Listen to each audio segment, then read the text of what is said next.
One of the goals of Farmers Union talks about enhancing, protecting the well-being, the quality of life for farming and ranching communities now and for generations to come.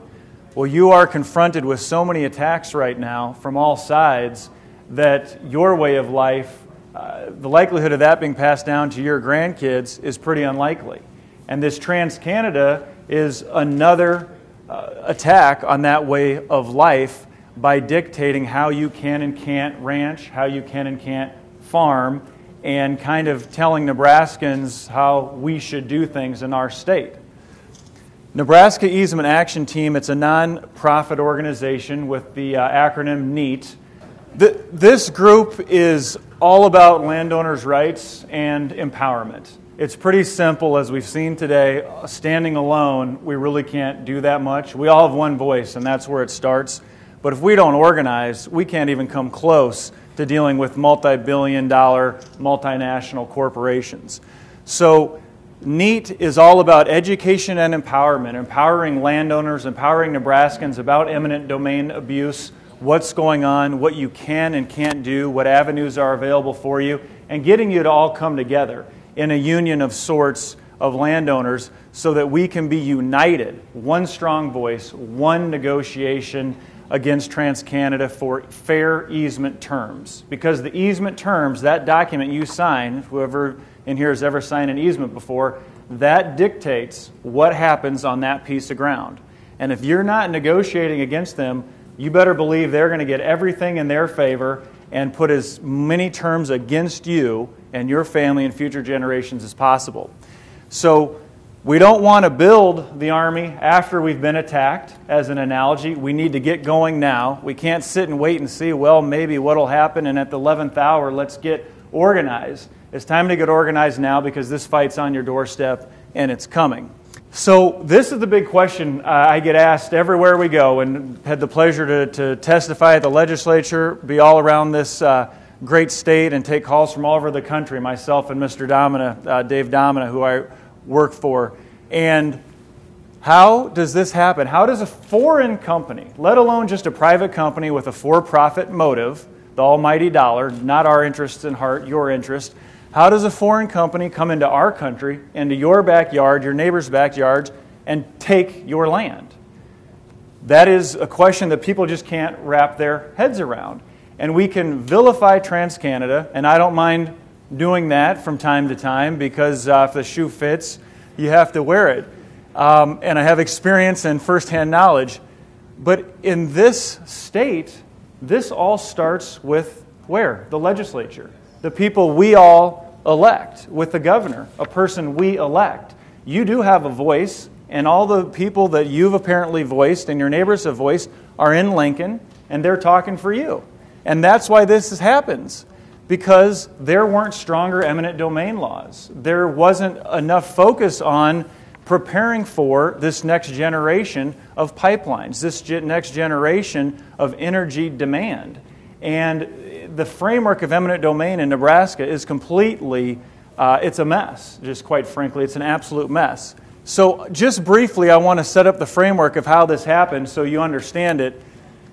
And I have this as the beginning of the end. And that's maybe the beginning of the end of the beginning, because there is some hope here. But without you, as has been the tone and the theme throughout today, without you rising up, this will be the beginning of the end for property rights for all of you and your neighbors.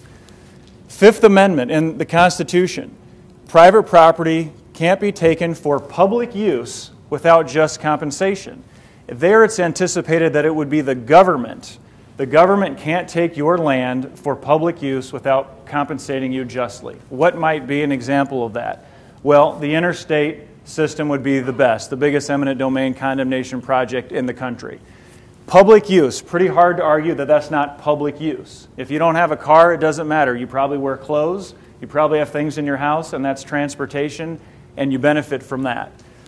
Over the years, and actually the centuries since the Constitution, Supreme Court cases have morphed this idea of public use, so we're the public, we use it, to public purpose, a little more amorphous, what's a purpose, to now public benefit. So if we can somehow, or the companies that want to take your land can somehow justify, well, this will have some tangential benefit to you and your public or to someone else, then we should be able to take it because we know how to use your land better than you do, and we've got a project, and we've got shareholders, and we need to make money. And it's been this slow erosion. Within Nebraska, our Constitution, like many states, mirrors that of the federal Constitution. Pretty much the same thing. We've got this idea of public use. But here in Nebraska and nationally, it's been the same erosion. And how you define things is very dangerous because you can define things in a way to suit you. And when you have the lobbyists and the money and the power, then you define terms in the way that fits you. In Nebraska, a history of weak and ambiguous eminent domain laws. 2006, we get to the Deb Fischer, it's called the loophole throughout the campaign, and I think that's aptly named. 2006, the Fischer bill was a reaction to a case called Kelo versus the City of New London, which is the famous controlling Supreme Court case on condemnation in eminent domain. So that's what really started tipping it off. So Deb Fischer, on the one hand, did a good thing. She said, well, this doesn't sound right for Nebraska. We can't just have a taking of all our neighbors' ground and giving it to corporations. That doesn't sound right at all. So she passes or drafts legislation. Well, the lobbyists get in there, and there's a loophole. Who doesn't have to abide by this protection in the 2006 bill of Ms. Fischer? Pipelines. And it's not even defined oil pipelines. There's not a footnote defining it, just pipelines. If you and I want to get together and have a pipeline, whatever, then we can take our fellow Nebraska citizens' land, period. And another interesting thing on this topic of ethanol production, what the Fischer bill also did is not only did it exempt pipelines and say you can take ground from our citizens, but it says if you are putting in transmission lines for alternate energy sources, windmill or sun power, you do not have the power of eminent domain. So not only was it saying oil yes, it's saying alternative energy no. Okay? The playing field is so unlevel in this state, it's an embarrassment. We move forward to 2011, a special session, much in the news, sparked off by this Trans-Canada, how can this happen, foreign company taking our land. That was controversial, it's a special session, a couple $100,000 to get that underway. Out of that comes MOPSA, the Major Oil Pipeline Siting Act. Legislation specifically on now we're going to think about this, we're going to have a vision towards the future, how we are going to route pipelines throughout our state. Are we going to do it in this crisscross fashion? Are we going to think of maybe having corridors, energy corridors that might make sense? What are some of the restrictions? How do we evaluate it? Some pretty decent legislation to protect all of us and our state's interests. Then we fast forward to the regular session. Trans-Canada's lobbyists get more and more involved. They realize this MOPSA deal is going to delay our getting this pipeline approved. We're going to have to go through a way more stringent review process under MOPSA, which is the Public Service Commission in Nebraska, who regulates common carriers, of which a pipeline is a common carrier, and who to this day has the regulation authority over pipelines. But instead of going through the PSC, who's done this for decades and decades, we're in the special session going to slip in some new legislation found in LB 1161. And LB 1161 changes it from before, where the PSC would determine the route, and the PSC is 5 elected individuals, okay, from 5 districts with 6-year terms. The PSC before, they would trigger eminent domain rights. LB 1161 switches it from the PSC, from 5 elected officials, and gives it to 1, the governor. So whether you're Democrat or Republican, Independent, Green, it doesn't really matter. If the governor who's in power at that time is more friendly to big business or whatever it is, surprise, surprise, we've went from the entity, the PSC, that has done it for decades. Now the governor alone will decide. He will determine the route. And if he says, I like this route, whether he does it like this and rubber stamps it, or whether he actually reads the report that the DEQ gives him, He triggers eminent domain rights. He decides if you get to treat and use your land as you want, or if someone else is going to tell you what you can and can't do.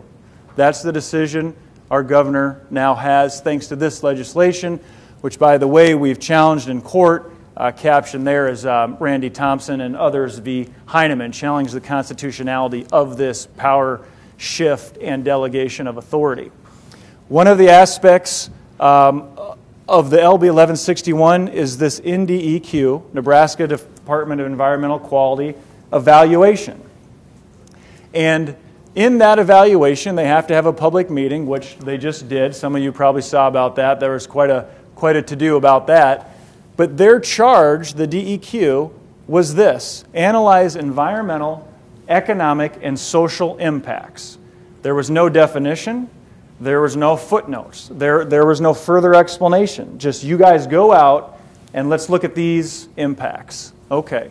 Well, I have no doubt the DEQ is doing the best they can, and I'm not going to bash the DEQ. They were foist this project for the first time in the DEQ's history, trying to do their best, and they put together a 600-page report, helped by HDR out of Omaha, who is TransCanada's contractor, not only in Nebraska, but also for a project for ExxonMobil in Alaska. So that's who is behind the data and analysis in the report the DEQ has. So at the public meeting, there's a requirement in LB 1161, you got to have at least one public meeting, and they did that. I was there, along as many others here, on December 4th. And the point of that meeting was to discuss Nebraska impacts for and on Nebraska, about this Nebraska route, held by the Nebraska DEQ, supervised by them, and for Nebraskans to be heard. So now, I don't know if that slide is subtle enough, but there's a little theme in where I'm kind of going of what the point of the meeting was. So, who spoke first? Well, there he is, our friend, Mr. Corey Goulet. And Mr. Goulet, the Vice President of TransCanada, with his Canadian passport, was the first person to speak at our public meeting about our pipeline, their pipeline, and the effects of it in our state. And I took very good notes on what he said. The very first thing, he says it benefits Nebraska. This is that overall theme they've been pushing, the kind of the headline news. If I can get Nebraskans just to bite on any of this and turn their brains off, we might get this done. Benefits Nebraska jobs. Okay, we all want jobs. Yesterday it was announced unemployment is the lowest in 4 years. I think that's good. It's got to keep going. Let's look at Keystone 1, our case study, because they have a pipeline in the eastern part of the state. 50 permanent jobs. 50 permanent jobs for Nebraskans. Now that's nice. That's nice. But when you balance that against the risks that all of you are potentially taking, our water is taking, well, I don't see the cost benefit there. Let's move to taxes. He told us in 2011 they paid $2.3 million in taxes. Now that's a lot of taxes. That's more than probably all of us pay.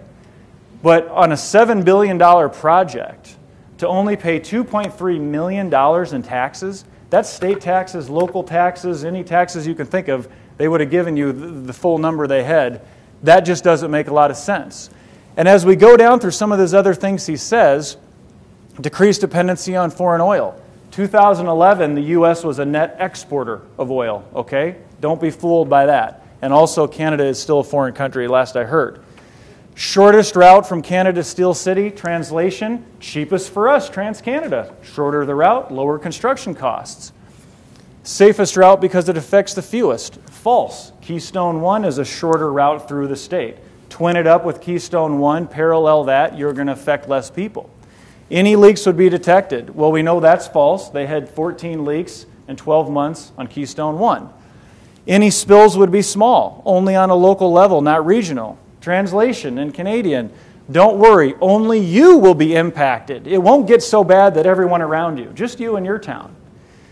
Lastly, if there is a spill, then we'll give the info to the DEQ for cleanup. So after there's a spill, if they detect it, but first he told us there's not going to be spills, but then if there is a spill, then we'll give the magical data of what's actually in this product and what allows us to transport it for cleanup.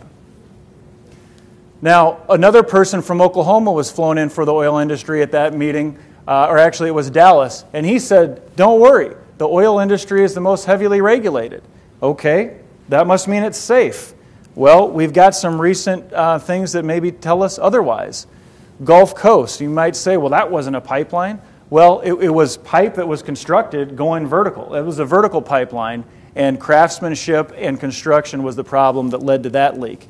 Enbridge, back in Michigan where I lived for 10 years, the Kalamazoo River, 2010 in the summer.